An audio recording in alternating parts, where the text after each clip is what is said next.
Marvel and DC are crossing over again? Get your spectral sock out, nerds. It's gonna get good. Welcome back to the Bland Panel, everybody. My name is Jay, and at Comics Pro over the last week, Marvel and DC announced that they are teaming back up to give us two one-shot crossovers with each other. That is incredible. This is, of course, coming off of the back of the fact that we just got two great omnibuses collecting a lot of their crossovers from years past, including Amalgam, which is awesome. I never thought I would see that collected anywhere. Quick sidebar, real quick. This really goes to show that when you show up and you vote with your dollar in terms of what you want to see these companies put forward, this is exactly what happens when you do that. When you pre-order with your local comic book store or with Third Eye or TFAW, wherever it is that you get your comics, when you show up, you buy, you sell out, you pre-order, that kind of stuff. This is the kind of cool stuff that happens. So if you pre-ordered, if you bought those omnibuses, thank you.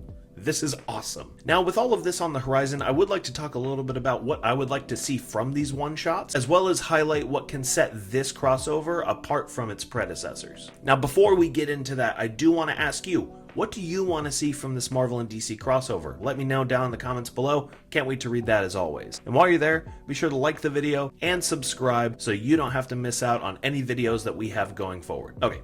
On with the show. Marvel and DC crossovers started way back in 1976, and between that time and 2003, there was never a decade that passed where we didn't get a Marvel and DC crossover. While it was often a measure to boost sales during times of financial decline, these crossovers have also been something great to give to the fans in general. Whether it was Superman versus Amazing Spider-Man, Punisher, Batman, All Access, or Amalgam, there was always a time where the big two made a point to collaborate. The last of which was JLA Avengers, which has its own big history I can get into in a separate video. But that came out in 2003. That was the last time that these two companies crossed over, which for a lot of new comic book fans or comic book fans that got into it well after that, like in the big boom of superhero media starting in 2008, that means they've never lived in a world, or at least were a part of the community of comic book fandom, where there was an active crossover between the big two. So this is very exciting. It's certainly one of the first times that I've gotten to see this since I was a child. In fact, this is the first time since I was a child that I can actually see this. I'm 28, so, you do the math how old I was. Pairing their biggest or even their most unlikely characters together for a fight, adventure, or a team-up is something that really speaks to every comic fan of every walk of life. Point blank, period. However, that was before the insane boom of superhero media that kicked off in 2008, only 5 years after the last crossover event. The comic and superhero landscape across all media is bigger and crazier, more far-reaching than it's ever been. And not only that, but the current crop of talent coming out of both Marvel and DC respectively is insane. Of course, you have the likes of Mark Waid, who have been there forever and has stuck around, but is putting out the best work of his career now. But then you have the likes of Scott Snyder and Gail Simone, Jonathan Hickman, Joshua Williamson, Stephanie Phillips, all of these creators, Jason Aaron, oh my god, how could I forget him? All of these creators have been doing such incredible work in the time frame between the last crossover and now, and they're just at the top of their game. Now that's just some of the writers. We haven't even talked about the artists yet. Of course, right now you have the likes of Dan Mora, Daniel Sempur, Chris Somney, Joshua Cassara, and then of course artists like Peach Momoko and Lee Bermejo, often doing cover work and some interiors here and there. All of which are turning in generational efforts that are defining and redefining what comics are for this current day.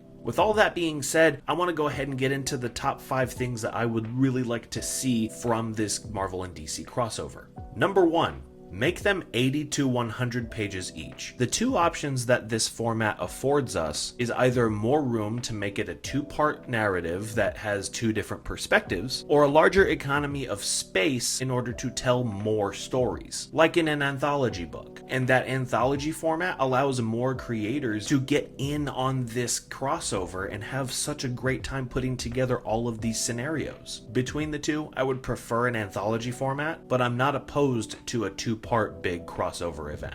Number 2, for the Marvel DC one-shot, you have to put at least one of these two guys on it, Jonathan Hickman and Al Ewing. If you want to tell a two-part story that has a big narrative and something really juicy to dive into in terms of one story, I can think of none other than Jonathan Hickman or Al Ewing to be your guys on the Marvel side to really throw that into the ring. And on the DC side, this is going to be number 3. Give that same duty to Mark Waid and Philip Kennedy Johnson. Mark Waid knows both universes better than any of these guys. Philip Kennedy Johnson is such a great storyteller. He can weave a narrative. I mean, just look at his Warworld saga at DC. Just look at how he handled John in Green Lantern War Journal 2. Not to mention his Incredible Hulk run, he's working at both companies. That's incredible stuff. Hell, even Chip Zdarsky, I mean, like, you know, Batman, Daredevil at the same time, that was unprecedented. But I will say, if they do decide to go the route of the anthology, I can think of no better guys to throw onto these books to at least give them like a 5 or 10 page story. That would be absolutely phenomenal in my opinion. Now, for point number 4, I have to say, in terms of the art, Dan Mora and Marco Cicchetto. These are two guys that I think are turning in the best work from either company. I do have other artists that I admire a ton, like over on Deadpool Wolverine, Joshua Cassara is doing an incredible job over there. Chris Samnee, of course, has had a lot of experience with both companies, primarily on Daredevil and now on Batman and Robin Year One, both with Mark Waid, mind you. But between Marco's output from his Daredevil days and now on Ultimate Spider-Man, and Dan Mora being Dan Mora right now, working on Superman and Justice League, having just done Absolute Power, coming off of, and I believe returning to Batman Superman World's Finest. He is indomitable. He is crushing it. He is a generational talent, and I think that he's this generation's version of Jim Lee, Todd McFarlane, a superstar artist in his own right. You have to get these guys on at least a story or two, if not, make them the artists for these books. That has to be a possibility here. When you get these writers and artists that I've just pitched and you put these guys on a book, you have both Marvel and DC characters, watch those sales figures jump up. Oh my god. And can you imagine the cover art? Oh my lord. Whew.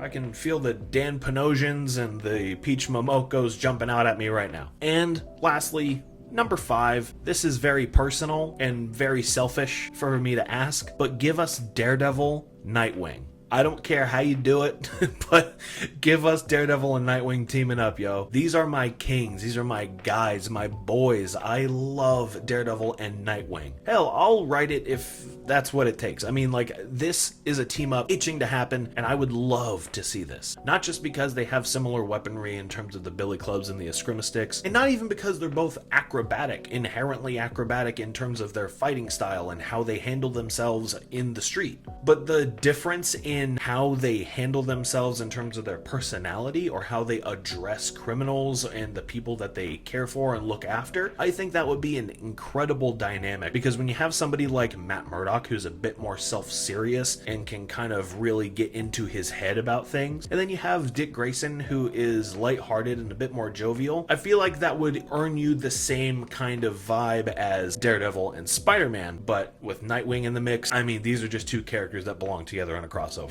That's my pitch. That's my one pitch. And that is my one big request. DC, Marvel, I don't care what you gotta do. Give that to us. I am pleading with you. Either way, I'm just very excited for the fact that we're getting a DC and Marvel crossover for the first time in over 20 years. It is insane to think about.